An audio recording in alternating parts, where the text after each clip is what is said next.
আমি in process আসলে শখের বসে একটা করেছিলাম। আচ্ছা, আমি যেহেতু ফিল্ম পিপল, আমরা তো শুনেছি আপনাকে রিকোয়েস্ট করে নেওয়া হয়েছে। যাই হোক, ওইটা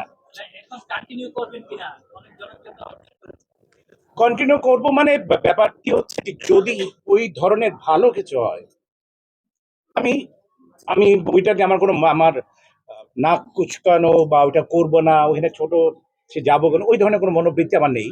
বাট আমার মতো যদি হয়, মানে যেখানে আমাকে প্রেজেন্ট করতে পারবে সুন্দরভাবে আমার মতো করে, দেন আই উইল অ্যাক্ট। আমার কোনো সমস্যা নেই।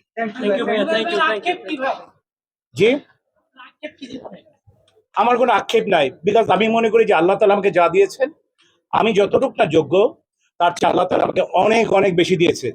So I am grateful to Allah, এবং আমার কোনো আক্ষেপ নেই। একজন মাসুম পারভেজ রুবেলকে কি বাংলাদেশ ফিল্ম ইন্ডাস্ট্রি এবং বাংলাদেশের মানুষকে মূল্যায়নটা করতে পেরেছে কিনা আপনার কি মনে হয়?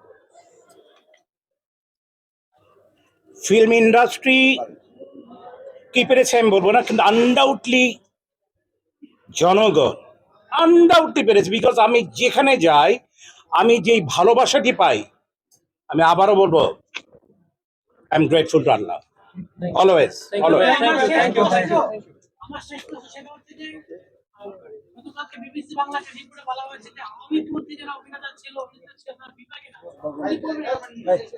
মন্তব্য নিষ্পাদন করে পলিটিক্যাল কোনো কথা বলতে যদি বলেন, আমি বলবো যে না না না থ্যাংক ইউ ভেরি মাচ ভাইয়া, থ্যাংক ইউ ভেরি মাচ।